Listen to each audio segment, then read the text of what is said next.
Question number देखिए 64 है, सबसे धीमी गति से चलने वाला तरंग कौन है। जैसे हम लोग ने एक्सप्लेन किया था कि जो तरंगे होती हैं उनको हम लोग ने डायग्राम से हमने आपको बताया था, जैसे पी एस एल, फिर सबसे धीमी गति से पी जी, क्यों, ग्राउंड स्टेट में थी ये, एस ये भी ग्राउंड स्टेट में थी। ग्राउंड स्टेट के मतलब एस तरंग तो थी लेकिन ऊर्जा बहुत कम थी, और पी और पीजी के बीच में पी एस्ट्रिक तरंग थी जिसकी ऊर्जा इन दोनों के बीच की थी। एस और एस जी के बीच में एस एस्ट्रिक तरंग थी जिसकी ऊर्जा ये थी। तो अब हमने आपको बताया था कि तरंगों को कैसे देखना है गति के अनुसार, कि कैसे हम लोग वो जो है इसको डिवाइड करेंगे। तो ये डायगोनल लाइन खींच लीजिए, ये पहला, ये दूसरा, ये तीसरा, ये चौथा। आपको ये क्लियर हो जाएगा कि कौन सी तरंग सबसे तेज गति से, कौन सबसे धीमी गति से चलेगी। तो डायगोनली पी तरंग की सबसे तेज गति होती है। सेकंड स्टेज में देखेंगे तो पी एस्ट्रिक और एस तरंग की गति लगभग समान होती है। उसी तरह थर्ड स्टेज में उससे कम गति जो होगी पीजी, एस एस्ट्रिक और एल, ये तीनों की गति लगभग समान होती है। और सबसे धीमी गति जो है ये फोर्थ स्टेज में, दैट इज एस जी की आ जाएगी। तो डायगोनली अगर आप इसको बना लें तो ये क्या है, ऐसे तो आपको लर्न करना पड़ेगा, ये हमने आपको एक तरीका बता दिया, ट्रिक बता दिया याद करने की। तो ये एक तरह से शॉर्ट ट्रिक हो जाती है जिसके हेल्प से आप गति को याद कर सकते हैं, स्पीड को याद कर सकते हैं। तो डायगोनली अगर हम इसको बना लें तो आपके एक तरह से पहले फर्स्ट स्टेज में सबसे ज्यादा गति वाली ये हो गई, और जो चौथे स्टेज में है वो सबसे कम गति वाली हो गई। तो 1 पे मैक्सिमम गति है और 4 पे मिनिमम गति है। गति का घटता हुआ क्रम आपके ये होगा।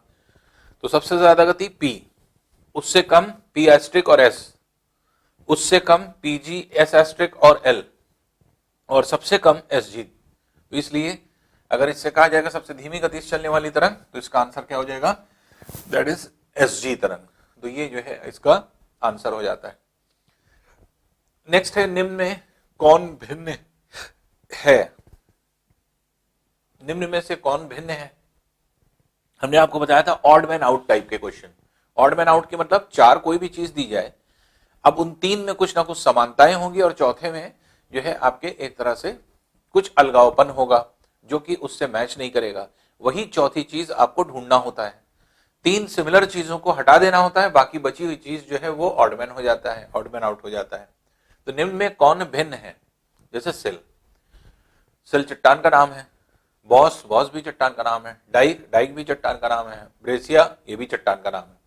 अब थोड़ा सा डीपली चले, चारों चट्टानों के नाम है। सिल अग्नेय चट्टान है, बॉस भी अग्नेय चट्टान है, डाइक भी अग्नेय चट्टान है, ब्रेसिया भी अग्नेय चट्टान है, वो भी सिमिलर हो रहा है। फिर यहां पे हम देख रहे हैं सिल, बॉस, डाइक, ये तीन ऐसी चट्टानें हैं जो पृथ्वी के भीतर बनती हैं मैग्मा के जमाव के कारण। जबकि ब्रेसिया क्या होती थी, ब्रेसिया चट्टान आपने पढ़ा था, जब ज्वालामुखी उद्गार होता है विस्फोटक अवस्था में लावा दूर दूर तक छटक करके जाता है, और आसपास अगर समुद्र होता है, जल का भाग होता है, तो ये लावा जब छटक करके जाता है और जल में गिरता है तो जल की वजह से ठंडा हो जाता है फौरन, और तुरंत जो है वो एक चट्टान का रूप ले लेता है। तो ऐसे लावा जो विस्फोटक अवस्था में बाहर की ओर निकले हों और समुद्र तटीय क्षेत्र में जल के कारण जो है ठंडे होकर के आपके पत्थर हो जाते हैं, तो उन्हें जो है ब्रेसिया चट्टानों के नाम से जाना जाता है। इसके मतलब अब देखिए तीनों में पहले हमने देखा चारों चट्टान थी, सिमिलर दिख रहा था। फिर हमने देखा चारों जो है अग्नेय चट्टान थी, वो भी सिमिलर दिख रहा था। लेकिन अब अलगाव पर हमें देखने लगा कि ये तीन जो है ये आपकी आंतरिक अग्नेय चट्टानें हैं, इंट्रूसिव इग्नियस रॉक, जो मैग्मा के जमाव के कारण जमती हैं पृथ्वी के भीतर।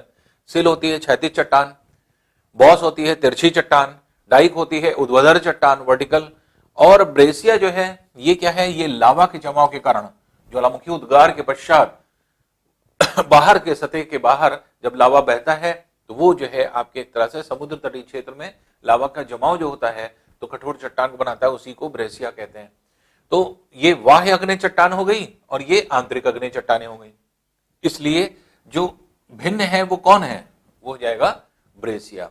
तो इसी को आपको समझना होता है, जैसे इस तरह के क्वेश्चन में कि हाँ कैसे कोरिलेट करेंगे, किस तरह से हम इसका जो है आपके डिफरेंस देखें। तो डिफरेंस देखने से अपने आप आपको क्लियर हो जाएगा कि हाँ किस तरह से हम लोग चट्टानों को जो है आपके डिफाइन करते हैं। तो इस चारों में ब्रेसिया जो है वो भिन्न है, क्यों? क्योंकि ये बाह्य अग्नि चट्टान है और बाकी जो है आंतरिक अग्नि चट्टान के रूप में जानी जाती है। नेक्स्ट क्वेश्चन देखते हैं। जैसे सूची 1 और सूची 2 दिया हुआ है, अब यहां पर दिया हुआ है कुछ द्वीपों के नाम, और यह दिया है महासागर। कुछ द्वीप और महासागर। देखिए कुछ द्वीप तो आप जानते हैं और कुछ द्वीप अभी आप पढ़ेंगे, क्योंकि जब जल मंडल आएगा तो जल मंडल में ये पूरा विस्तृत रूप से आप सारी चीजों को पढ़ते हैं। तो जल मंडल में आपके एक तरह से और चीजें क्लियर हो जाएंगी, लेकिन लगभग चीजें आप जानते हैं और पढ़ते हैं। तो जैसे इन द्वीपों की अगर हम बात करें तो जैसे पहला द्वीप है अलूशियम। अलूशियन द्वीप आपने पढ़ा था जब हम लोग पढ़ रहे थे आपके अंतरराष्ट्रीय तिथि रेखा, इंटरनेशनल डेट लाइन। तो अंतरराष्ट्रीय तिथि रेखा हमने आपको बताया था कि यहां पर जो है अलास्का का अलूशियन द्वीप होता है। तो अंतरराष्ट्रीय तिथि रेखा अलूशियन द्वीप की वजह से हट गया था, और ये अलूशियन द्वीप कहां पाया जा रहा है? प्रशांत महासागर में, क्योंकि अंतरराष्ट्रीय तिथि रेखा कहां से गुजरती थी? प्रशांत महासागर में। तो इसलिए अलूशियन द्वीप क्या है? प्रशांत महासागर का है। अब ए के साथ 3 मैच कर गया। ए के साथ 3 मैच करने का मतलब बी और डी आंसर नहीं है, ये क्लियर हो गया। इसका मतलब कि आपका आंसर या तो ये है या ये है। अब इसमें से कोई भी एक भी द्वीप अगर आपको पता होगा तो आप आसानी से निकाल सकते हैं। अब देखिए जैसे आपने पढ़ा था स्वालबार्ड। स्वालबार्ड द्वीप हमने इंट्रोडक्शन में आपको पढ़ाया था कि नॉर्वे को मध्यरात्रि का सूर क्यों कहा जाता था। तो हमने आपको बताया था कि नॉर्वे को नॉर्वे की वजह से मध्यरात्रि का सूर नहीं कहते थे, बल्कि नॉर्वे के उत्तर में ये है इसका स्वालबार्ड द्वीप, और इस स्वालबार्ड द्वीप पर जो है 6 महीने का दिन और 6 महीने की रात हो जाती है। तो यहां पर अगर कोई जाता है तो 6 महीने तक लगातार दिन देखता है, सूर्य डूबता ही नहीं है, और 6 महीने तक जब सूर्य डूब जाता है तो 6 महीने के बाद सूर्य निकलता है, तो 6 महीने तक सूर्य डूबा रहता है। तो पूरे साल में 1 दिन और 1 रात होती है। तो 1 दिन 6 महीने की, 1 रात 6 महीने की। तो स्वालबार्ड द्वीप आपने पढ़ा था, ये आर्कटिक महासागर में है, नॉर्वे के ऊपर, नॉर्वे का द्वीप। तो अगर ये आपको ध्यान हो तो ये 2 आप चीज पढ़ चुके हैं। तो स्वालबार्ड जो है वो है आपके आर्कटिक महासागर में, सी का 2 है। तो ए का 3 और सी के 2 से देखिए ये आपको मिल गया ए आंसर, भले ही आपको 2 पता हो ना पता हो। केप वर्दे द्वीप अभी आप पढ़ेंगे, अभी आपने नहीं पढ़ा है, ये अटलांटिक महासागर में है। कहां पे है? अभी आप पढ़ेंगे, जब आप महासागर पढ़ेंगे तो आप देखेंगे ये अफ्रीका का भाग है, ये यूरोप का भाग। यहां पे जिब्राल्टर जलसंधि, जिब्राल्टर, अभी जलसंधियां आएंगी, जलसंधियों के पास अभी आप पढ़ेंगे जिब्राल्टर जलसंधि के पास यहां पे है केप वर्दे द्वीप। तो केप वर्दे द्वीप है, यहाँ पे छोटे छोटे द्वीप हैं जो कि आपके यहाँ पर पाए जाते हैं। तो उसमें एक केप वर्दे द्वीप भी है। तो इसलिए अटलांटिक महासागर में केप वर्दे द्वीप है। और क्रिसमस द्वीप जो है ये ऑस्ट्रेलिया के पास जो है आपके हिंद महासागर में पाया जाता है, क्रिसमस द्वीप। तो ये हिंद महासागर का हिस्सा है जो कि इसके पास जाता है। तो क्रिसमस द्वीप जो है ये हिंद महासागर में है, जो कि जो है आपके ऑस्ट्रेलिया का द्वीप है। तो ऑस्ट्रेलिया के जो है आपके पश्चिमी भागों में, तटीय क्षेत्र में, क्योंकि ऑस्ट्रेलिया के पश्चिमी क्षेत्र में क्या होता है? हिंद महासागर है। उत्तरी भागों में प्रशांत है, पूर्वी भाग में प्रशांत है, दक्षिण में भी लगभग प्रशांत है, लेकिन पश्चिमी भाग हिंद महासागर है, और यहीं पर द्वीप है ये क्रिसमस। तो इसलिए जो आपके क्रिसमस द्वीप है वो हिंद महासागर में है। तो इस तरह से अगर हम सम्मिलित करें तो हमारा आंसर ये निकल आता है। तो ऐसे तो हम लोग ने 2 से ही आपका आंसर निकाल लिया, और 2 चीजें ही हम लोग ने अभी तक पढ़ी हैं। अभी केप वर्दे और क्रिसमस नहीं पढ़ा था। अभी जब जलमंडल आएगा तो हम लोग इसमें द्वीपों के बारे में, जलसंधियों के बारे में जब पढ़ेंगे तो आपके ये देखेंगे कि ये 2 केप वर्दे और क्रिसमस द्वीप भी इसमें आ जाएंगे। तो इसलिए ए वाला इसका ऑप्शन हो जाएगा। नेक्स्ट देखते हैं। नेक्स्ट है ज्वालामुखियों के नाम दिए गए हैं और किस महासागर में ये स्थित है, इनको बारे में। ये चारों महासागर, चारों जो है आपके ज्वालामुखियों के बारे में हमने आपको बताया था। जैसे विशेषकर अगर आपने देखें तो जैसे माउना किया की विशेषता हमने बताया था कि पृथ्वी पर पाया जाने वाला सबसे बड़ा पर्वत है, और ये सबसे बड़ा पर्वत है, और हमने आपको बताया था ये माउंट एवरेस्ट से भी ज्यादा बड़ा है। लेकिन क्योंकि इसका अधिकांश भाग प्रशांत महासागर के अंदर है तो हवाई द्वीप के पास पाया जाता है, तो हवाई द्वीप के पास स्थित जो है माउना किया जो है स्थित होता है। तो हमने आपको बताया था कि जो उत्तरी अमेरिका है वहां पे ये है आपके हवाई द्वीप। तो हवाई द्वीप पर स्थित जो है आपके ये पूरा जो है क्षेत्र होता है, जो कि आपके जहां पे जो है इस माउना किया के नाम से जाना जाने वाला पर्वत होता है, ज्वालामुखी पर्वत, जो कि विश्व का सबसे जो है आपके एक तरह से बड़ा, पूरी पृथ्वी का सबसे बड़ा पर्वत है। लेकिन ना बड़े में आता है ना ऊंचे में आता है। क्यों? क्योंकि हमने आपको बताया था इसका अधिकांश भाग जो है वो आपके जल के भीतर है, प्रशांत महासागर के अंदर है। तो उसको अगर आप रिकॉल करेंगे तो देखिए प्रशांत महासागर और उत्तरी प्रशांत महासागर में आता है। तो ऑप्शन को देखें तो D3 ऑप्शन से ये दोनों ऑप्शन है, ये दोनों ऑप्शन कट गए, इसका मतलब ये दोनों आंसर ही नहीं होंगे एक ऑप्शन पकड़ने से। फिर आपने पढ़ा था बैरन हमने आपको बताया था किसका द्वीप है? भारत का, 2004 में जो सक्रिय हुआ था। तो अब यहां पर जो बैरन है 2005 में, तो अब बैरन और नारकोंडम ये दो भारत के द्वीप हैं जो अंडमान निकोबार द्वीप समूह में है। अंडमान निकोबार द्वीप समूह के मतलब क्या हुआ? हिंद महासागर, जो हिंद महासागर में स्थित है। तो बैरन द्वीप जो है हिंद महासागर में है। B1 अगर आप देखें तो अब इन दोनों में अगर आप देखें तो D का 3 है और B1 इसमें है, तो इसलिए ऑप्शन क्या हो गया? C ऑप्शन हो गया। तो इसका मतलब 2 से ही पकड़ में आ गया बाकी जो है आपने पढ़े ही है। जैसे बुखारी ज्वालामुखी को आपने कहां पढ़ा था? बुखारी जो है ज्वालामुखी होता था न्यूजीलैंड में। तो न्यूजीलैंड कहां है? दक्षिण प्रशांत महासागर में। तो दक्षिण प्रशांत महासागर में बुखारी हो गया। और सेंट हेलेंस पढ़ा था आपने, एक सेंट हेलेना पढ़ा था, एक सेंट हेलेंस पढ़ा था। सेंट हेलेना जो था वो कहां था? यूएसए में था। और सेंट हेलेंस कहां था? दक्षिण अटलांटिक महासागर में। तो दक्षिण अटलांटिक महासागर में सेंट हेलेंस था, तो अटलांटिक महासागर हो गया। तो अपने आप A4, B1, C2 और D3 अगर ऑप्शन देखेंगे तो आपका इसका आंसर क्या हो जाएगा? ये आपके इसका ऑप्शन हो जाता है C। तो इस तरह से जितने भी आपके क्वेश्चन होते हैं आप देखें कि थोड़ा सा भी, क्योंकि आप सब पढ़ चुके हैं, जो चीजें पढ़ते हैं उसको अगर आप इंप्लीमेंट कर ले जाएं तो आपके क्वेश्चंस बहुत इजी हो जाते हैं, बहुत आसानी से आप क्वेश्चन को निकाल सकते हैं। तो ये जो है आपके कुछ का क्वेश्चन हो जाता है। आइए नेक्स्ट क्वेश्चन देखते हैं। नेक्स्ट क्वेश्चन भी है, देखिए आपके ज्वालामुखी हैं ये चारों और देश दिया हुआ है। अभी क्या था? ज्वालामुखी दिया था और महासागर दिया हुआ था कि किस महासागर में कौन सा ज्वालामुखी स्थित है। अब क्या दिया हुआ है? अब दिया हुआ है ज्वालामुखी और देश दिया हुआ है। तो कौन कौन से जो है आपके जगह पर स्थित है इसी को देखना है। जैसे हमने आपको क्राकाटुआ के बारे में बताया था। क्राकाटुआ कहां पे है? इंडोनेशिया का द्वीप है, जहां पे क्राकाटुआ ज्वालामुखी का विस्फोट हुआ था, हमने आपको बताया। और अब तक का वो पृथ्वी पर सबसे भयानक विस्फोट माना जाता है। और हमने आपको बताया भी था कि इंडोनेशिया में जब जो विस्फोट हुआ था इसकी धमक ऑस्ट्रेलिया तक हजारों किलोमीटर दूर तक गई थी। तो आप समझ सकते हैं कितना भयानक विस्फोट रहा होगा। तो इसलिए क्राकाटुआ के बारे में जिससे आपने पढ़ा तो वो इंडोनेशिया का है। अब देखिए A2 से अगर आप मैच करें तो A2 कहां पे है? इसका मतलब A वाला ऑप्शन नहीं है और D वाला ऑप्शन नहीं है, B है, सॉरी, B वाला ऑप्शन नहीं है। इसका मतलब अब आंसर B या D में है, क्योंकि A2 यहां पर आपके आ रहा है। तो अब इससे जो है हमें आंसर एक पकड़ में आया।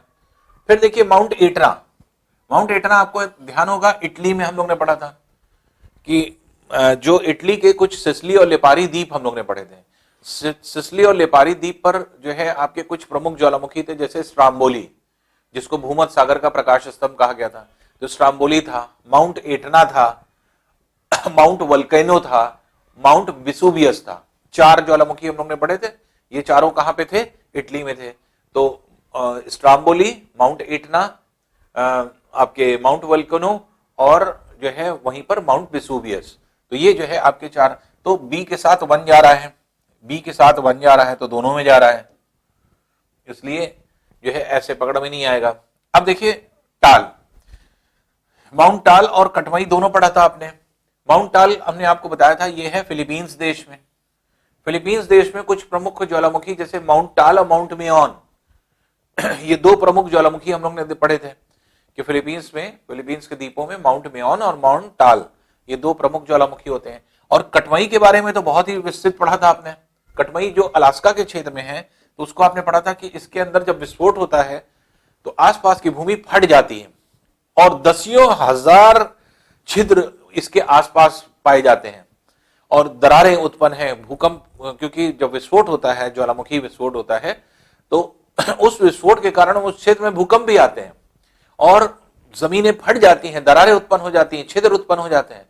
तो दसियों हजार धुआंरे आपके दिखाई पड़ते हैं। धुआंरे हम लोग ने पढ़ा था फ्यूमारोल्स, जिसके अंदर छिद्रों से या दरारों से जो धुएं बाहर की तरफ निकलते हैं। तो अलास्का के क्षेत्र में अगर देखें, जहां कटमई ज्वालामुखी, कटमई के चारों तरफ दसियों हजार धुआंरे हैं और ये जो है आपके घाटी का क्षेत्र है, तो इससे निकलने वाले धुएं जो होते हैं ये पूरी घाटी को धुएं से भर देते हैं। इसलिए क्या कहा जाता था, इसको एक विशेषकर नाम दिया गया था, इसे 10,000 धुओं की घाटी, अ वैली ऑफ 10,000 स्मोक्स के नाम से जाना गया था। तो 10,000 स्मोक्स के नाम से तो कटमई अलास्का, तो C4D3 C4D3 C4D3 ये है, तो इसलिए डी वाला ऑप्शन हो जाएगा। तो इस तरह से आप निकाल सकते हैं। देखिए आंसर को, एक आंसर मिले, पहले देखिए कौन कौन सा कट गया, दूसरा मिले, फिर देखिए कौन कौन सा हो सकता है कि दो में ही आंसर पकड़ में आ जाए। तो इसलिए कभी कभी क्या होता है, कोई जरूरी नहीं कि आपको चारों पता हो सकता है कि एक या दो से ही आंसर पकड़ में आ जाता है कभी कभी। तो ये जो है आपके एक तरह से इजी हो जाता है अगर आप थोड़ा सा ये करें कि एक ऑप्शन पहले निकालें, एक ऑप्शन पहले पकड़ लें, एक ऑप्शन देख, उसको चारों ऑप्शन में देखें।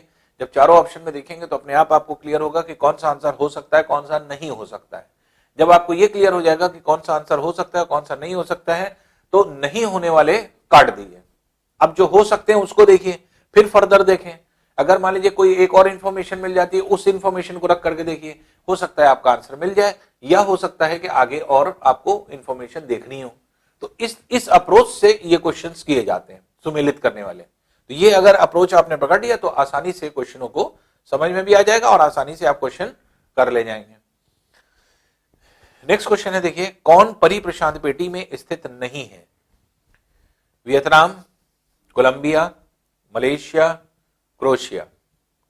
तो जैसे आपने परिप्रशांत पेटी में पढ़ा था, तो परिप्रशांत पेटी में हमने आपको पढ़ाया था प्रशांत महासागर के चारों तरफ जो है आपके एक तरह से भूकंप और ज्वालामुखी आते हैं, जिसमें से आपने वियतनाम हमने आपको बताया था कि ये दक्षिण पूर्वी एशियाई देश में ये आपके पूरा पार्ट है। चीन के नीचे वियतनाम का भाग जब हमने आपको पढ़ाया था लाओस एक स्थल अवरुद्ध देश है, जिसके पूर्वी भाग में वियतनाम होता है। तो वियतनाम देश ये है। तो लाओस के बारे में जब हम बता रहे थे आपको कि जो स्थल अवरुद्ध देश है, लैंडलॉक्ड कंट्री है, तो वो चारों तरफ से घिरा हुआ है। तो पूर्वी क्षेत्र में वियतनाम से घिरा है, दक्षिणी क्षेत्र में कंबोडिया या कंपूचिया से घिरा हुआ है, पश्चिमी क्षेत्र में थाईलैंड, उत्तर पश्चिमी क्षेत्र में म्यांमार, उत्तरी भागों में चाइना, चारों तरफ से घिरा हुआ है। तो चारों तरफ से स्थल से घिरे देश को क्या कहा जाता है? स्थल अवरुद्ध देश, लैंड लॉक्ड कंट्री। तो लाओस जब पढ़ रहे थे तो उसी समय हम लोग ने वियतनाम पढ़ा था और इस पेटी में भी नाम आया था वियतनाम का। तो वियतनाम तो परिप्रशांत पेटी में है। फिर आया कोलंबिया भी आपने पढ़ा था जब आप जब अमेरिकी प्लेट के बारे में पढ़ रहे थे। यहां पे आपने पढ़ा था अलास्का, कनाडा, यूएसए, मैक्सिको, फिर मध्य अमेरिकी देश छोटे छोटे पढ़े थे आपने, जैसे El Salvador, Honduras, Belize, Costa Rica, Panama, Nicaragua, Panama, ये था। फिर इसके बाद ये आया था कोलंबिया, यहीं पे ये आया था कोलंबिया था, इक्वाडोर था, बोलीविया था, पेरू था, चिली था। तो ये सब जो है आपके देश आपने यहाँ पे पढ़े थे। तो इसमें कोलंबिया ये वाला पार्ट था। तो इसके मतलब परिप्रशांत पेटी में कोलंबिया भी है। फिर आया था मलेशिया जैसे अभी हम लोग ने दक्षिण प्रशांत महासागर में अभी यहाँ पर देखा था, जो आपका इंडोनेशिया के द्वीप है, इंडोनेशिया के ऊपर ही ये जो निकला हुआ भाग है ये मलेशिया का क्षेत्र होता है। तो ये मलेशिया है। तो जहां पर आपके थाईलैंड है, वियतनाम है, कंबोडिया अथवा कंपूचिया, उसी के जस्ट नीचे मलेशिया का क्षेत्र है जो इंडोनेशिया के ऊपर पाया जाता है। तो ये भी जो है प्रशांत पेटी में आता है। और क्रोएशिया, क्रोएशिया कहाँ है? क्रोएशिया एक्चुअल में यूरोप में है, यूरोपीय क्षेत्र में, और ये भूमध्य सागर के पास पाया जाता है। तो जहां पर हमने आपको बताया था युगोस्लाविया विभक्त हुआ, तो युगोस्लाविया जो डिवाइड हुआ है, तो स्लोवेनिया, जॉर्जिया, क्रोएशिया, इन्हीं सब देशों में, तो जो युगोस्लाविया का भाग था वहां पर आप देखेंगे कि ये क्रोएशिया स्थित होता है। तो क्रोएशिया क्या है? यूरोपियन देश है, जहां पे प्रशांत महासागर स्थित नहीं है, भूमध्य सागर के अंदर है। तो इसके मतलब परिप्रशांत पेटी में कौन स्थित नहीं है? क्रोएशिया नहीं है, और यही इसलिए आंसर हो जाएगा। तो इसलिए आपका 69 का आंसर क्या हो गया? डी आंसर हो जाता है, क्रोएशिया। फिर 70 है, कौन मध्य महाद्वीपीय पेटी में स्थित नहीं है?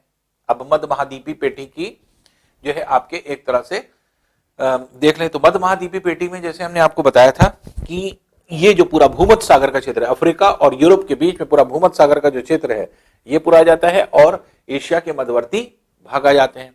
तो यहाँ पे आपने भूमध्य सागर जब पढ़ रहे थे तो यूरोप के दक्षिणी यूरोपीय देश पढ़े थे, उत्तरी अफ्रीकी देश पढ़े थे, फिर पश्चिमी एशियाई देश पढ़े थे, और फिर मध्य एशिया के पूरी पेटी इसके अंतर्गत पड़ी थी।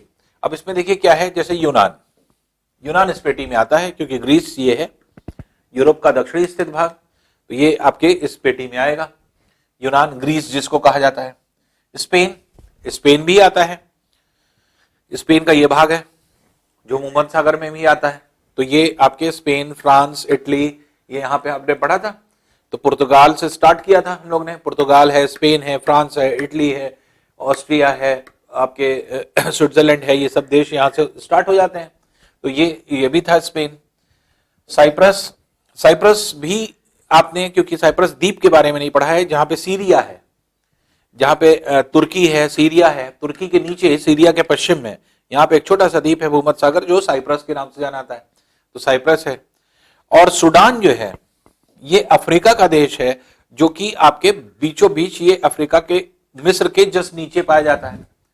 तो सूडान भी आपने पढ़ रखा है। कहां पे पढ़ रखा है? तो हमने आपको बताया था जब पूर्वी अफ्रीकन भ्रंश बता रहे थे, इसके सहारे पाए जाने वाले देशों को हम लोग ने एक्सप्लेन किया था कि यहां से आपके एक तरह से जॉर्डन से शुरू होता है, जॉर्डन जो मृत सागर है वहां से आपके स्टार्ट होता है। तो जॉर्डन है, लेबनान है, गाजा पट्टी है, मिस्र है, सूडान है, फिर हम लोग ने बताया था कि आपके यहीं पर जो है जायरे है, फिर जाम्बिया है, तंजानिया है, कीनिया है, फिर जिम्बाब्वे है, और दक्षिण अफ्रीका तक आती है ये पूरी की पूरी ब्रांच। तो इस समय आपने सूडान पढ़ा था। तो सूडान क्या है? मध्य अमेरिकी पेटी में स्थित नहीं है, मध्य अटलांटिक, मध्य महाद्वीपीय पेटी में स्थित नहीं है। तो ये कहाँ है? ये अफ्रीका के मध्य में स्थित है यहाँ पे। तो ये पूर्वी अफ्रीकन भ्रंश के सहारे है, लेकिन इस पेटी में नहीं है। तो इसलिए आपका ऑप्शन, क्योंकि साइप्रस अभी आपने नहीं पढ़ा था, ये अगर आपके अननोन भी है तो आपके एक तरह से सूडान आप पढ़ चुके थे। तो साइप्रस भी द्वीप क्या है? भूमध्य सागर का द्वीप है, जो कि आपके एक तरह से जो है तुर्की के नीचे, और जो है एक तरह से आप ये कहें सीरिया के जस्ट पश्चिम में जो है स्थित द्वीप होता है, जो कि साइप्रस के नाम से होता है। तो कौन मध्य महाद्वीपीय पेटी में स्थित नहीं है? इसका मतलब आपको पता होना चाहिए ये बात कि कौन कौन स्थित है। तो ये अगर आप देखेंगे तो आसानी से आप इसको आंसर कर पाएंगे कि हाँ इसका आंसर क्या होगा। नेक्स्ट क्वेश्चन देखते हैं। नेक्स्ट क्वेश्चन है, कौन मध्य अटलांटिक पेटी में स्थित है? तो मध्य अटलांटिक पेटी में स्थित है कह रहा है, तो ग्वाटेमाला है, इक्वाडोर है, तिमोर है और वेस्ट इंडीज है। तो अब यहां पे अगर आप देखेंगे मध्य अटलांटिक पेटी जब हम पढ़ा रहे थे आपको, तो मध्य अटलांटिक पेटी में हमने आपको बताया था 3 प्रमुख देश, जिसमें कि 3 प्रमुख देश आपके 4 जगह आपकी बताई थी, और 3 प्रमुख देशों को जो है हमने डिफाइन किया था। एक ग्रीनलैंड हमने आपको बताया था, एक बताया था आइसलैंड जो कि विश्व का सबसे ज्यादा ज्वालामुखी जहां पे आते हैं, तीसरा हमने बताया था वेस्ट इंडीज, और चौथा एंटार्क्टिका जो प्रभावित होता है। तो ये ग्रीनलैंड, आइसलैंड, वेस्ट इंडीज और एंटार्क्टिका, ये 4 क्षेत्र प्रभावित होते हैं। तो मध्य अटलांटिक पेटी में स्थित है यही कह रहा है। तो इन 4 स्थानों का नाम देख लीजिए, 4 में से कोई एक स्थान का नाम दिया होगा, या तो ग्रीनलैंड दिया होगा, या आइसलैंड दिया होगा, या वेस्ट इंडीज दिया होगा, या एंटार्क्टिका दिया होगा। तो आपके देख रहे हैं कि वेस्ट इंडीज दिया हुआ है, इसके मतलब यही आंसर हो जाएगा। तो कौन स्थित है स्थित है अटलांटिक महासागर में, तो 4 नाम आप जो है आपके बेहतर तरीके से याद कर लीजिए। मतलब ये प्रॉपर नेम अगर आपको मध्य अटलांटिक पेटी में पता है तो आप आसानी से इस क्वेश्चन को निकाल सकते हैं।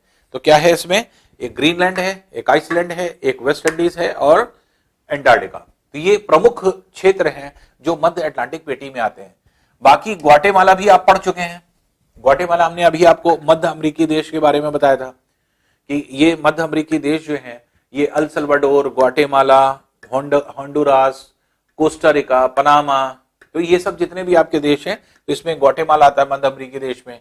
इक्वाडोर, इक्वाडोर में हमने आपको बताया था कि विश्व का सबसे बड़ा ज्वालामुखी पर्वत पाया जाता है। और इक्वाडोर कहाँ है, ये दक्षिण अमेरिका के कोलंबिया के नीचे ये इक्वाडोर था। तो ये इक्वाडोर के बारे में आप पढ़ चुके हैं, जो कोटापेक्सी के बारे में आपने पढ़ा है।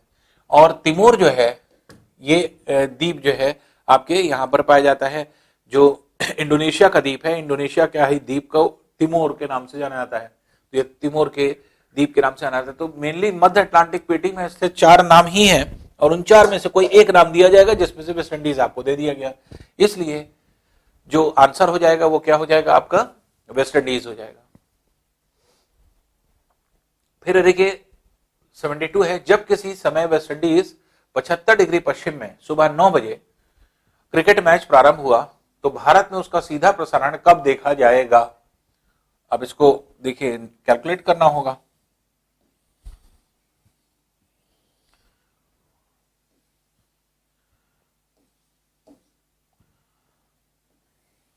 ये है वेस्ट इंडीज 75 डिग्री पश्चिम, ये वेस्ट इंडीज है। कै बजे शुरू हो रहा है, सुबह 9 बजे, 9 बजे यहां शुरू हो रहा है। भारत में देखा जाए, भारत का समय कहां से लिया गया है, 82.5 डिग्री पूर्व से।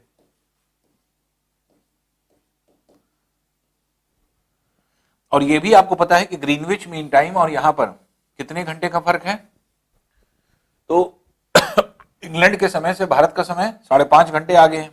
ये 5.5 घंटा का अंतर ये है। तो 0 डिग्री से भारत तक का समय जीएमटी और आईएसटी समय के बीच में अंतर हमने बताया था 5.5 घंटे का है। तो ये 5.5 घंटे का अंतर है। बाकी 0 से 75 तक अंतर कितना आएगा ये देख लीजिए। हर 15 डिग्री पर 1 घंटे का अंतर आता है। तो 75 डिग्री पे कितने घंटे का अंतर आएगा, 5 घंटे का। तो ये 5 घंटे का अंतर है। तो 5 घंटा ये, 5.5 घंटा ये, तो टोटल 10.5 घंटे का अंतर है।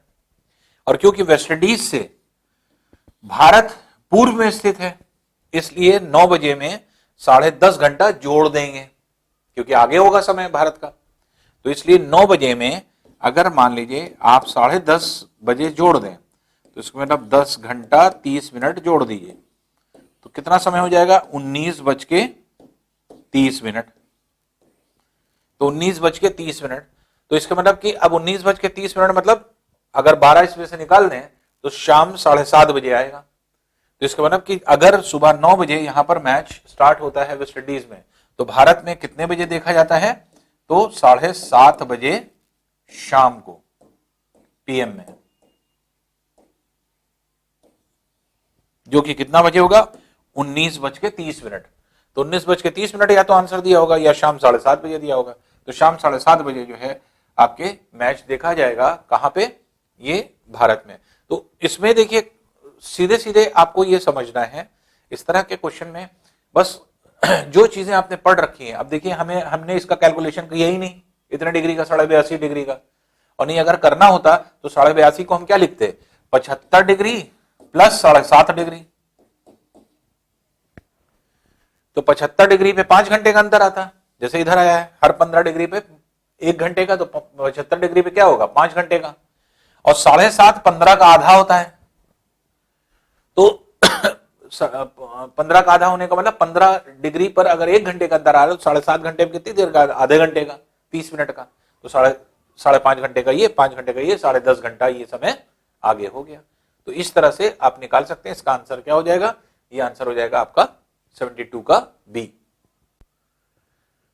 देखिए क्वेश्चन नंबर 73 है, कोई व्यक्ति 60 डिग्री उत्तर, 5 डिग्री पूर्व पर, 60 डिग्री नॉर्थ और 5 डिग्री ईस्ट पर खड़ा है वो अपनी यात्रा 60 डिग्री उत्तर के सहारे प्रारंभ करता है, उसे कितने किलोमीटर की यात्रा करनी होगी कि उसका गोलार्ध परिवर्तित हो जाए। तो गोलार्ध परिवर्तित हो जाए मतलब गोलार्ध चेंज हो जाए। तो अभी किस गोलार्ध में है? अगर किसी अक्षांश के सहारे वो चल रहा है, 60 डिग्री उत्तर अक्षांश के सहारे चल रहा है, तो अक्षांश के सहारे चलेगा तो इसके मतलब कि क्षैतिज जा रहा है हॉरिजॉन्टल, और हॉरिजॉन्टल जाएगा तो गोलार्ध में क्या चेंज आएगा? पूर्वी गोलार्ध से वो पश्चिमी गोलार्ध में जा सकता है। तो अब इसको अगर हम डायग्राम से क्लियर करें तो ज्यादा बेहतर होगा।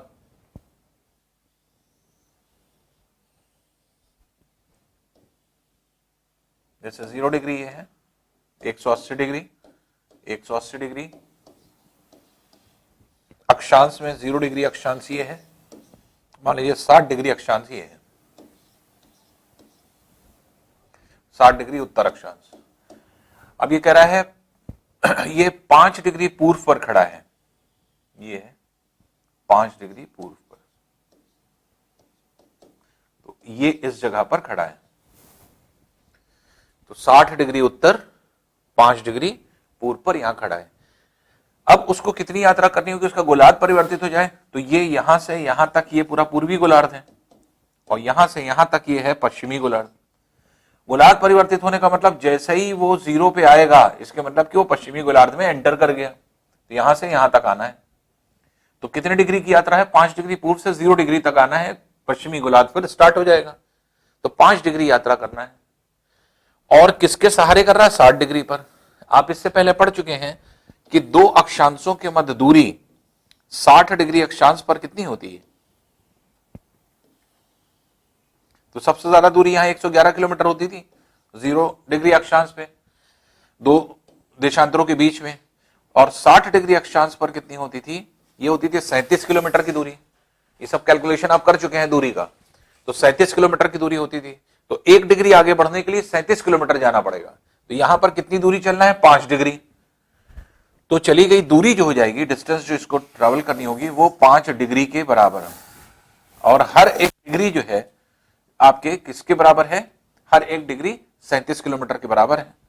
तो अगर हम जो है 60 डिग्री अक्षांश पर ये 37 किलोमीटर की डिस्टेंस होती है दो देशांतरों के बीच में, तो 5 × 37 किलोमीटर की डिस्टेंस हो जाएगी जो इसको चलना पड़ेगा। तो 5 7 35, 3 15 18, 185 किलोमीटर की यात्रा करनी होगी उसे, जिससे कि वो पूर्वी गोलार्ध से पश्चिमी गोलार्ध में एंटर कर जाएगा। तो आंसर क्या हो जाएगा? 185 किलोमीटर। तो 185 किलोमीटर की यात्रा होगी। नेक्स्ट क्वेश्चन देखते हैं। 74 है, कौन सत्य है? इसमें से क्या क्या सत्य है ये आपको देखना है। क्षैतिज चट्टानों को सिल कहते हैं। पृथ्वी की सतह के समानांतर जमने वाली चट्टान सिल कहलाती है, सही है स्टेटमेंट। फिर ऊर्ध्वाधर चट्टानों को बॉस कहते हैं। वर्टिकल जो चट्टानें होती है उनको बॉस कहते हैं, तो गलत है। क्यों? क्योंकि बॉस किसको कहते थे? तिरछी चट्टानों को। ऊर्ध्वाधर चट्टानों को डाइक कहा जाता था, इसके मतलब ये स्टेटमेंट गलत है। फिर तिरछी चट्टानों को डाइक कहा जाता है, ये एक दूसरे का नाम बदल गया है, इंटरचेंज हो गया है। तो तिरछी चट्टानों को बॉस कहा जाता है, और जबकि ऊर्ध्वाधर चट्टानों को डाइक कहा जाता है, इसके मतलब ये भी स्टेटमेंट गलत है। इसलिए आंसर क्या हो जाएगा आपका? ए वाला हो जाएगा, सिर्फ ए सही है। तो इसलिए जो आंसर है वो ए है। नेक्स्ट क्वेश्चन देखते हैं। निम्न में कौन सा ग्लोब पर वृहद वृत्त है? सबसे बड़ा वृत्त ग्लोब पर कौन सा है ये आपको देखना है। तो जैसे ग्लोब है, ग्लोब पर सबसे बड़ा वृत्त कहां पर होगा ये आपको देखना है। पहला कह रहा है विषुवत रेखा।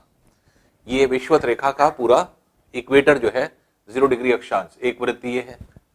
फिर मुख्य देशांतर रेखा। मुख्य देशांतर रेखा किसको कहा जा रहा है? ये आपके 0 डिग्री देशांतर। तो 0 डिग्री देशांतर ये अर्धवृत्त होता है, ये तो पूरा वृत्त है नहीं। फिर 60 डिग्री पूर्व देशांतर। 60 डिग्री पूर्व देशांतर अगर हमने कहा तो वो भी देशांतर अर्धवृत्त होता है, पूरा वृत्त तो होता नहीं है। इसका मतलब ये भी ऑप्शन नहीं है, ये भी ऑप्शन नहीं है। अब आया 60 डिग्री उत्तर अक्षांश। 60 डिग्री उत्तर अक्षांश ये है ऊपर की तरफ। तो ये वाला वृत्त बड़ा होगा या विषुवत रेखा वाला वृत्त सबसे बड़ा होगा? तो इसकी तुलना में ये वाला सबसे बड़ा वृत्त है, तो इसके मतलब ए वाला उत्तर हो जाएगा।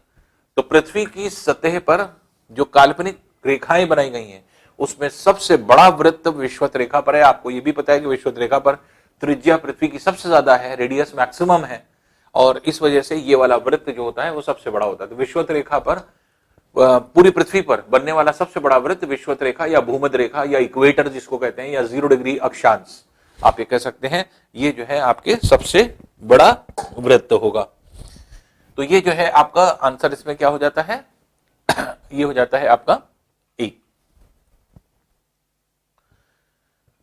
76 है, क्षारीय चट्टानों की अधिकता पाई जाती है।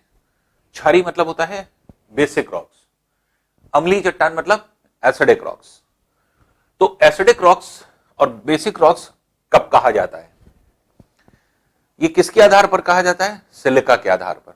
सिलिका के बेसिस पर हम लोग कहते हैं अगर किसी चट्टान में सिलिका की मात्रा 45% से अधिक होती है तो वो अम्लीय चट्टानें हो जाती हैं, एसिडिक रॉक्स हो जाते हैं। लेकिन अगर किसी चट्टान में जो है आपके एक तरह से सिलिका की मात्रा 45% से कम होती है तो वो क्षारीय चट्टानें हो जाती हैं। पृथ्वी के ऊपरी भाग में भूपर पट्टी को आपको ध्यान होगा, भूपर पट्टी जो है क्रस्ट, ये 0 किलोमीटर से लेकर के लगभग 200 किलोमीटर तक थी, और पूरी भूपर पट्टी को, क्रस्ट को हम लोग ने 2 पार्ट में बांटा था। 2 पार्ट में जो विभाजन हुआ था ये हुआ था 20 से 30 किलोमीटर।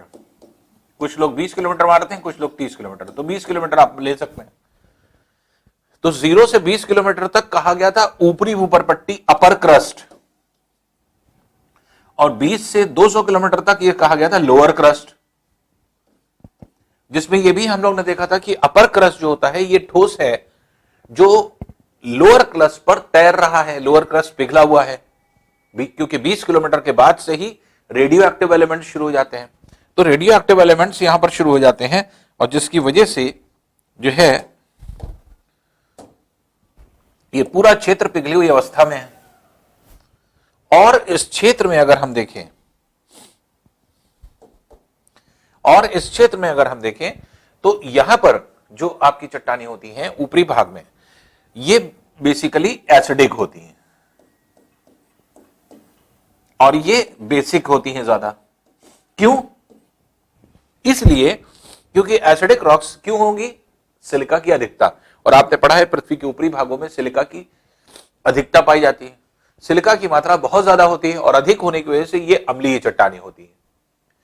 तो ऊपरी भूपर पट्टी और निचली भूपर पट्टी को 2 भाग में क्यों बांटा गया, इसी अम्लीय और क्षारीय चट्टानों के आधार पर, कि ऊपरी भागों में अम्लीय चट्टानों की उपस्थिति है जबकि नीचे के भाग में क्षारीय चट्टानों की अधिक उपस्थिति है। इसका मतलब ऊपर पाई जाने वाली चट्टानों में 45% से अधिक सिलिका की मात्रा उपस्थित होती है, जबकि क्षारीय चट्टानों में नीचे के भाग में 45% से कम सिलिका की मात्रा होती है।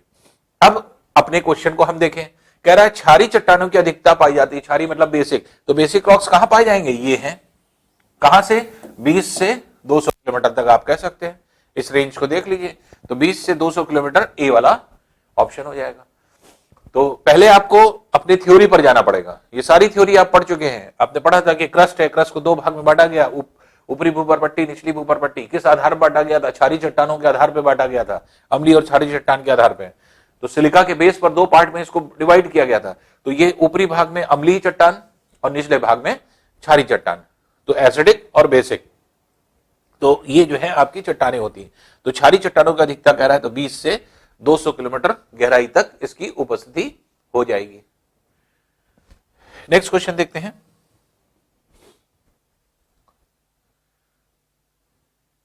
अब देखिए जो क्वेश्चन है, ये क्वेश्चन क्या है, बहुत इंपॉर्टेंट क्वेश्चन हो जाते हैं, बहुत ही इंपॉर्टेंट।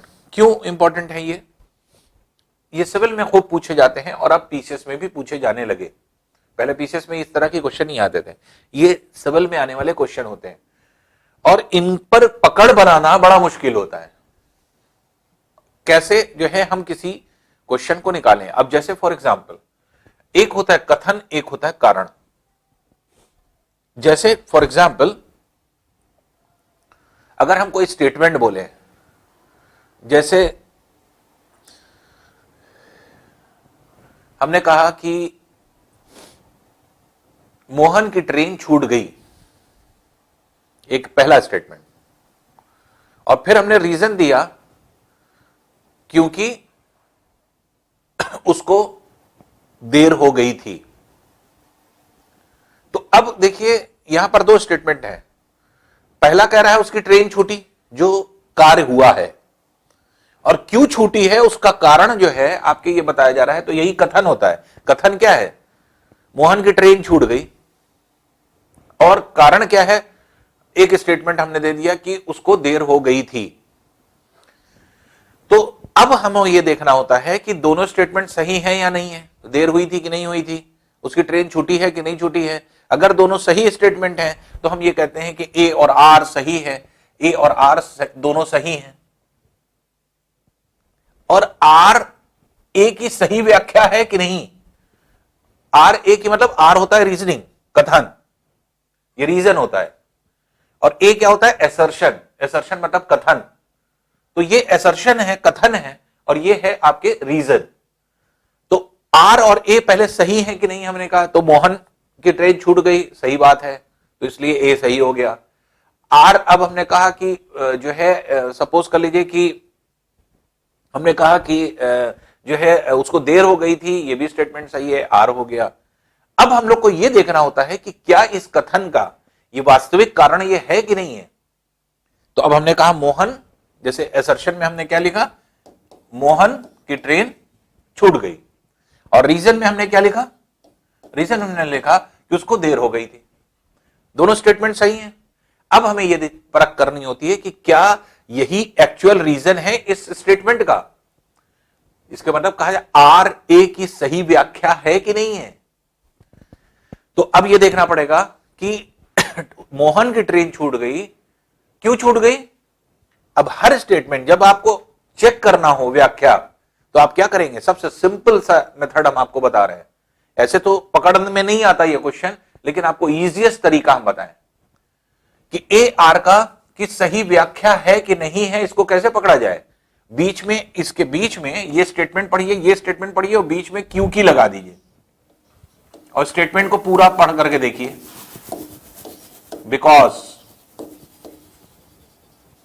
बिकॉज लगा करके पूरे स्टेटमेंट को पढ़िए, क्योंकि अब अगर हम स्टेटमेंट पढ़ेंगे तो मोहन की ट्रेन छूट गई क्योंकि उसको देर हो गई थी। तो क्या सही रीजन हो रहा है या नहीं हो रहा है? स्टेटमेंट सही है कि नहीं है? सही हो रहा है। इसके मतलब आर ए की सही व्याख्या है। लेकिन इसी को हम पलट दें। हमने कहा मोहन की ट्रेन छूट गई, हमने कहा कि मोहन को देर हो गई, और फिर हमने रीजन में लिखा उसकी ट्रेन छूट गई। दोनों स्टेटमेंट सही हैं, लेकिन अब आर ए की सही व्याख्या है कि नहीं, फिर क्यों की लगा के पढ़ेंगे। तो अब हम ये क्या पढ़ रहे हैं? मोहन को देर हो गई थी क्योंकि उसकी ट्रेन छूट गई। तो क्या सही व्याख्या है? मोहन को देर हो गई। देर क्यों हुई? क्या ट्रेन छूटने की वजह से देर हुई? नहीं, बल्कि ट्रेन छूटी किसकी वजह से? देर होने की वजह से। तो अगर हम असर्शन की जगह रीजन, रीजन की जगह असर्शन अगर कर देंगे और क्योंकि लगा के पढ़ेंगे, तो अपने आप स्टेटमेंट आपको क्लियर हो जाएगा। तो इसलिए स्टेटमेंट और असर्शन आपको हमेशा ध्यान रखना। और सबसे इजीएस्ट वे ये है कि बिकॉज और क्योंकि लगा के दोनों स्टेटमेंट को एक कर दीजिए, कंपाउंड सेंटेंस बना दीजिए, सेंटेंस को मिक्स कर दीजिए। इसके मतलब दो सेंटेंसेस को मिला करके एक सेंटेंस बना करके देखिए क्या वो सेंटेंस सही बैठ रहा है कि नहीं बैठ रहा है, कि जो पहला कथन कहा जा रहा है उसका वो रीजन है कि नहीं। तो एसर्शन जो भी कहा जाएगा, कथन जो कहा जाएगा, उसका अप्रोप्रिएट रीजन दिया जा रहा है या नहीं दिया जा रहा है। यही चीज जो है हम लोग बिकॉज लगा के पढ़ते हैं। अगर दिया जा रहा है तो फिर ए आंसर हो जाएगा। ए आर दोनों सही हैं, आर सही व्याख्या कर रहा है। अगर ये रीजन नहीं है तो ए आर दोनों सही है, परंतु आर ए की सही व्याख्या नहीं है, तो फिर आंसर बी हो जाएगा। और ए सही और आर गलत, मतलब कि अगर कोई व्याख्या की बात नहीं हो रही है। तो ऐसा भी है कि कभी कभी क्या होता है कि कोई जरूरी नहीं कि दोनों स्टेटमेंट सही हो। जब दोनों स्टेटमेंट सही होंगे तो ए और बी आंसर हो सकता है, लेकिन दोनों में से एक गलत अगर होगा तो सी और डी आंसर होगा। तो अगर दोनों में से एक सही है, जैसे ए सही है आर गलत है, तो फिर आंसर क्या हो जाएगा? सी। और अगर हमने कहा कि ए गलत है और आर सही है तो फिर क्या हो जाएगा, तब आंसर हो जाएगा डी। तो पहला देखिए, पहला स्टेप हमारा क्या होगा, पहले ये देखना ये दोनों स्टेटमेंट सही है या नहीं। अगर सही है तो आंसर ए और बी होगा। अगर गलत है, दोनों में से एक भी स्टेटमेंट गलत है, तो फिर आपका आंसर सी और डी होगा। अगर दोनों सही हैं तो सही होने पर क्या है, तो अगर दो में से एक भी गलत है तो सी और डी में से क्लियर हो जाएगा ये कौन सा आंसर है, फिर आपको व्याख्या का नहीं चेक करना। लेकिन अगर दोनों सही हैं तो आपको चेक करना पड़ेगा व्याख्या, और जब व्याख्या चेक करना पड़ेगा तो क्यू की लगा करके चेक करिए। तो क्यू की लगा के जब आप चेक करेंगे तो पूरे स्टेटमेंट को अगर कंपाउंड बना देंगे तो अपने आप आपको पता चल जाएगा कि वो सही रीजन है या नहीं है। तो इस तरह के क्वेश्चन हम लोग बहुत आसानी से निकालते हैं और थोड़ी सी प्रैक्टिस की जरूरत होती है बस। तो अब देखिए इस क्वेश्चन को निकालें हम लोग, जैसे एक एक करके, जैसे ए बी सी डी में क्या आंसर होगा या किस तरह से। तो अब जैसे क्वेश्चन नंबर 77, असर्शन क्या है, असर्शन क्या कह रहा है, ज्वालामुखी से कार्बन डाइऑक्साइड अधिक मात्रा में निकलती है।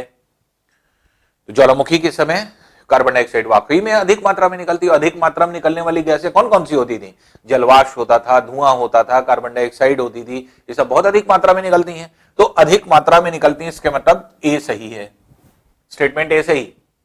अब दूसरा स्टेटमेंट पढ़ते हैं पहले, पृथ्वी के अंदर कार्बन डाइऑक्साइड अधिक मात्रा में स्थित है।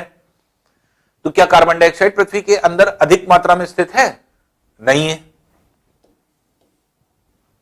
क्यों, अंदर कार्बन अधिक है, कार्बन की उपस्थिति है और ऑक्सीजन अलग है। लेकिन जब अत्यधिक मात्रा में आपके अंदर कार्बन डाइऑक्साइड की अधिकता नहीं है, क्योंकि आपको पता है कि आंतरिक ऊपरी भाग में ऑक्सीजन की अधिकता है और ऑक्सीजन ही हर पदार्थ से कंबाइन करके ऑक्साइड रूप में निकलता है। तो कार्बन डाइऑक्साइड बाहर निकल रहा है, इसका मतलब कि पृथ्वी के अंदर कार्बन डाइऑक्साइड की अधिकता नहीं है। तो जबकि ये कह रहा है कि अधिकता है, इसका मतलब ये दूसरा स्टेटमेंट गलत है। अगर पहला सही है और दूसरा गलत है, ए सही और आर गलत है, तो इसका मतलब आंसर क्या हो गया, सी। तो इसलिए इसका आंसर क्या हो जाएगा, सी। तो 77 का आंसर सी है। इस तरह से आपको देखना होगा कि अगर एक भी स्टेटमेंट गलत है तो या तो आंसर सी या डी होगा। फिर व्याख्या आपको चेक नहीं करनी, क्यों, क्योंकि स्टेटमेंट ही गलत है। स्टेटमेंट और रीजन जब तक दोनों स्टेटमेंट सही नहीं होंगे, ए और आर जब तक दोनों सही नहीं होंगे, तब तक व्याख्या को चेक करेंगे ही नहीं। और जब व्याख्या आपकी चेक हो जाएगी तो ऐसी कंडीशन में जो है आपको फिर जो है आपको देखना पड़ेगा कि व्याख्या हो रही है या नहीं हो रही है, ए बी आपका आंसर होगा। और अगर दोनों स्टेटमेंट में से एक स्टेटमेंट अगर सही और एक गलत है तो आंसर या तो सी होगा और या ही जो है आपके डी होगा। अब आइए नेक्स्ट क्वेश्चन पे देखते हैं। जैसे ज्वालामुखी सर्वाधिक परिप्रशांत पेटी में आते हैं। अब ये क्या है कि आप स्टेटमेंट को ध्यान दें, ज्वालामुखी सर्वाधिक परिप्रशांत पेटी में आते हैं। तो अब आपको ध्यान रखना पड़ेगा कि हम लोग ने 3 पेटियां पढ़ी हैं। अब देखिए पेटियों के आधार पर ही हमें देखना है।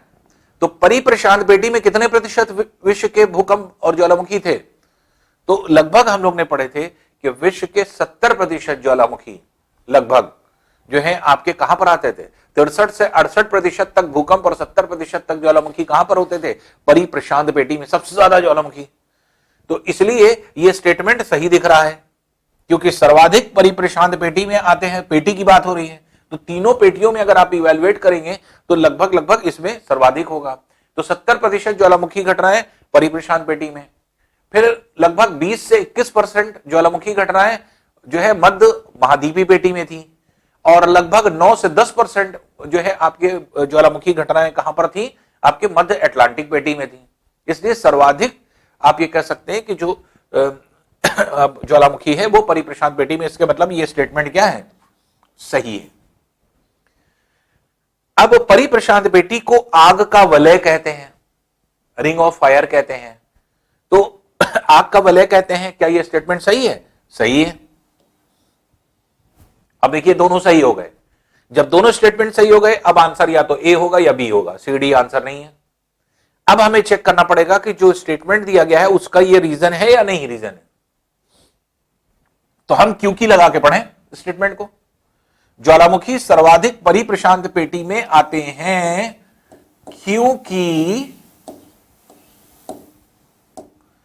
क्योंकि परिप्रशांत पेटी को आग का वलय कहते हैं।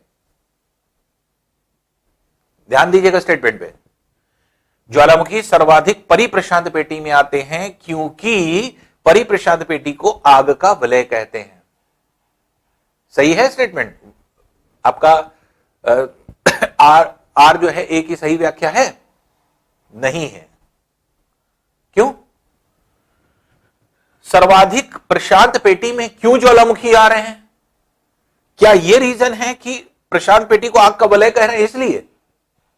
नहीं, बल्कि अगर इस स्टेटमेंट को उल्टा कर दीजिए तो व्याख्या होने लगेगी। परिप्रशांत पेटी में सर्वाधिक ज्वालामुखी आ रहे हैं, क्यों आ रहे हैं? इसलिए नहीं कि उसका नाम रख दिया गया है आग का वलय इसलिए ज्यादा आ रहे हैं, बल्कि आग का वलय नाम क्यों रखा गया है? क्योंकि सर्वाधिक ज्वालामुखी आ रहे हैं।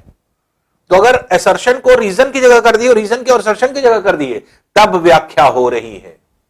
जैसे हमने कहा परिप्रशांत पेटी को आग का वलय कहते हैं, अगर ये ऊपर होता आग का वलय कहते हैं तो परिप्रशांत पेटी को आग का वलय कहते हैं। क्यों आग का वलय कहते हैं?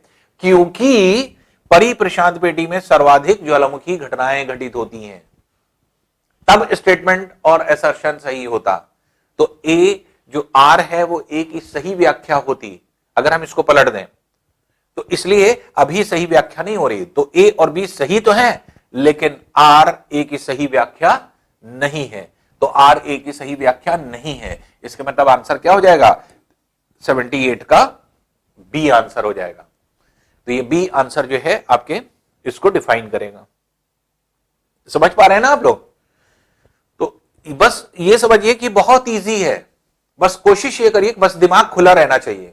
ये क्वेश्चन सिविल में इसीलिए पूछे जाते हैं कि ये आपके ये चीजें पढ़ने पे नहीं आती, ये चीजें रीजनिंग करने पे आती हैं। जब आप किसी चीज का रीजन करने लगेंगे तो आपको समझ में आएगा। अब देखिए जैसे कथन ए, असर्शन अगर हम पढ़ें, पृथ्वी की ऊपरी परत में एल्युमिनियम सर्वाधिक स्थित है। तो पृथ्वी के ऊपरी परत में एल्युमिनियम सर्वाधिक स्थित है कि नहीं है, ये आपको देखना होगा। तो अब यहां पे अगर हम कहें तो आपने पढ़ा है पदार्थ की सर्वाधिकता के आधार पर वर्गीकरण किसने प्रस्तुत किया है? यह वर्गीकरण जो है प्रस्तुत किया है आपके सुएज ने, और जिसकी वजह से उन्होंने ऊपरी परत को नाम क्या दिया था? सियाल का। सियाल, सीमा, निफे। तो सियाल का नाम क्यों दिया था? SI plus AL। SI क्या था? सिलिका। AL क्या था? एल्युमिनियम। इसके बाद ऊपरी भाग में अगर हम देखें तो सिलिका और एल्युमिनियम सर्वाधिक मात्रा में पाए जाने वाले पदार्थ थे। तो एल्युमिनियम धातुओं में और ऐसे पूरे जो है आपके एक तरह से अगर हम कहें सभी पदार्थों में, सारे मटेरियल में, तो सिलिका जो है आपके होता है। तो पृथ्वी की ऊपरी परत में एल्युमिनियम सर्वाधिक स्थित है, तो यह स्टेटमेंट सही है। सर्वाधिकता के आधार पर ही हम लोगों ने सियाल नाम दिया था। अब यहां पे अगर हम देखें तो एक सबसे इंपॉर्टेंट चीज ये आती है कि पृथ्वी की सतह के केंद्र की ओर जाने पर औसत घनत्व वृद्धि करता जाता है। तो औसत घनत्व वृद्धि करता जाता है, ये आपके स्टेटमेंट आपको देखें। तो अब यहां पर देखिए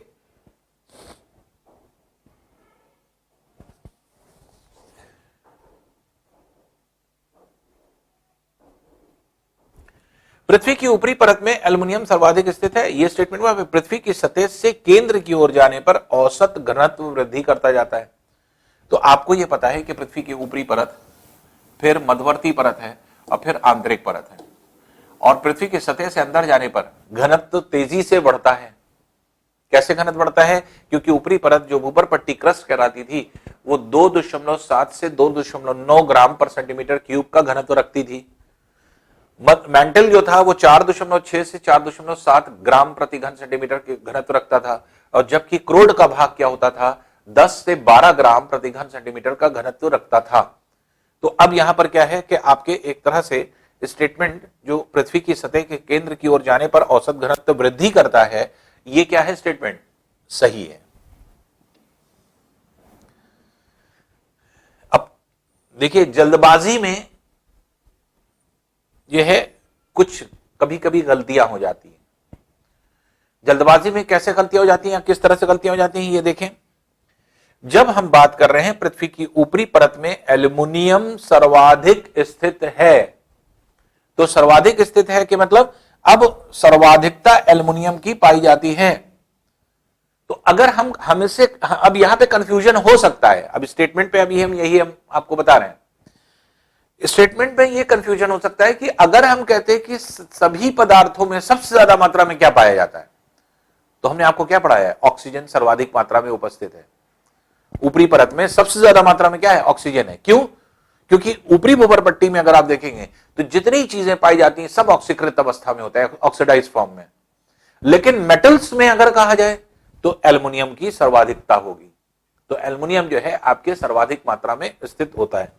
तो अब यहां पर क्या है कि दोनों चीज आपको कंफ्यूजन आ सकती है, लेकिन जब यहां पर यह चीज नहीं बोली गई है कि सभी पदार्थों में जो है सबसे ज्यादा मात्रा में क्या पाया जाता है, तो पृथ्वी की ऊपरी परत में एल्युमिनियम सर्वाधिक स्थित है। जब एल्युमिनियम की बात कर रहा है इसका मतलब धातु की बात कर रहा है, तो सर्वाधिक स्थित है। तो हम इसको स्टेटमेंट को जो है आपके सही माने या गलत माने, अगर हम इस एंगल से सोच रहे हैं कि धातु के बारे में ही कहा जा रहा है, लेकिन क्या यहां पर कहीं पर स्टेटमेंट में कह रहा है कि हां धातु की बात हो रही है? धातु की बात नहीं हो रही। यहां पर क्या है, ऊपरी भाग में सियाल कहा गया। क्यों? क्योंकि सिलिका और एल्युमिनियम की सर्वाधिकता थी। लेकिन अगर हम सभी पदार्थों में ओवरऑल इवैल्यूएट करें तो हमने आपको बताया था कि सबसे ज्यादा मात्रा में पाए जाने वाला पदार्थ की बात करें अगर, तो ऑक्सीजन होता है। धातु की बात करें एल्युमिनियम होता है। लेकिन यहां कहीं कोई शब्द ऐसा डिफाइन हो रहा है कि धातु की बात कर रहा हूं, तो स्टेटमेंट को आपको यह ध्यान देना होगा कि क्या एल्युमिनियम सर्वाधिक है सभी चीजों में? ऑक्सीजन से ज्यादा है कि नहीं है एल्युमिनियम की मात्रा? अगर इस स्टेटमेंट पे आएंगे तो आपको लगेगा, आपको जो है आपके स्पष्ट होगा कि ये एल्युमिनियम की मात्रा क्या है, ये आपके ज्यादा नहीं है ऑक्सीजन से। ऑक्सीजन सबसे ज्यादा मात्रा में उपस्थित है। तो अगर इस सर्वाधिक की बात कर रहा है और धातु कहा नहीं इसने, अगर स्टेटमेंट में यह होता कि पृथ्वी की ऊपरी परत में धातुओं में एल्युमिनियम सर्वाधिक स्थित होता है, तो स्टेटमेंट एकदम क्लियर होता, एकदम सही होता। धातु न लगने से यह स्टेटमेंट गलत हो रहा है। तो यहां पर आपको ध्यान रखना पड़ेगा कि धातु न अगर नहीं लग रहा है तो इसका मतलब यह स्टेटमेंट गलत हो जाएगा। तो अब यहां पर क्या है, पृथ्वी की ऊपरी परत में एल्युमिनियम सर्वाधिक स्थित है, तो यह हम नहीं कह सकते। वजह क्या है कि सर्वाधिकता किसकी पाई जाती है, ऑक्सीजन की पाई जाती है। तो ये देखिए, बहुत जल्दबाजी मत करिए, सिविल है ये, और सिविल देखिए बाल की खाल निकालता है, क्या दे रहा है उसको पकड़ना है आपको। तो अगर ये कहता है कि धातुओं में एल्युमिनियम की सर्वाधिकता है, तो स्टेटमेंट एकदम सही हो जाता। तो यहां पर क्या लगाना चाहिए था, धातुओं में, सभी धातु में। जब कुछ नहीं लगा रहा है तो इसके मतलब ओवरऑल बात कर रहा है, सबकी बात कर रहा है, चाहे धातु हो चाहे ना हो, मेटल हो या मेटल्स हो या नॉन मेटल्स हो, सबकी बात हो रही है। अब स्टेटमेंट पढ़िए अपने दिमाग से कि पृथ्वी की ऊपरी परत में एल्युमिनियम सर्वाधिक स्थित है। क्या स्थित है? नहीं, क्योंकि आपने पढ़ा ऊपरी भूप्रपट्टी में सबसे ज्यादा मात्रा में क्या है, ऑक्सीजन। इसलिए यह स्टेटमेंट क्या है, सही नहीं गलत है। समझ रहे हैं, यह फर्क होता है। तो यहां पर क्या है, यहां पर आपको हमेशा इस बात को फौरन देखना पड़ेगा और यह ध्यान रखना पड़ेगा कि हां आप किस आधार पर सोच पा रहे हैं। अब हमने देखी, जब स्टेटमेंट पहले हमने बोला तो हमने आपको पॉजिटिव करवा दिया, आपने भी मान लिया कि ये सही है स्टेटमेंट। लेकिन जब हमने ध्यान दिलवाया तब आपको समझ में आ रहा है, यही है सिविल, यही है क्वेश्चन का जो है आपके स्टैंडर्ड, थोड़ा सा चूके नहीं कि गए। तो यहां पर क्या है, यहां पर आपको हर चीज बहुत अच्छे से कोरिलेट करनी पड़ेगी। तो धातुओं में सर्वाधिकता एल्युमिनियम की है, और ऊपरी परत में सबसे अगर सर्वाधिकता पूछी जाए तो वो ऑक्सीजन की होती है। तो ऑक्सीजन की सर्वाधिकता पाई जाती है ऊपरी परत में, और जबकि आंतरिक भागों में अगर आप देखेंगे तो धातुओं में अगर हम देखेंगे तो एल्युमिनियम की सर्वाधिकता है। इसलिए यह गलत है और यह सही है। अगर सी गलत है और ए गलत है और आर सही है, तो इसका मतलब आंसर क्या होगा, डी। इसलिए आंसर इसका क्या हो जाएगा, डी।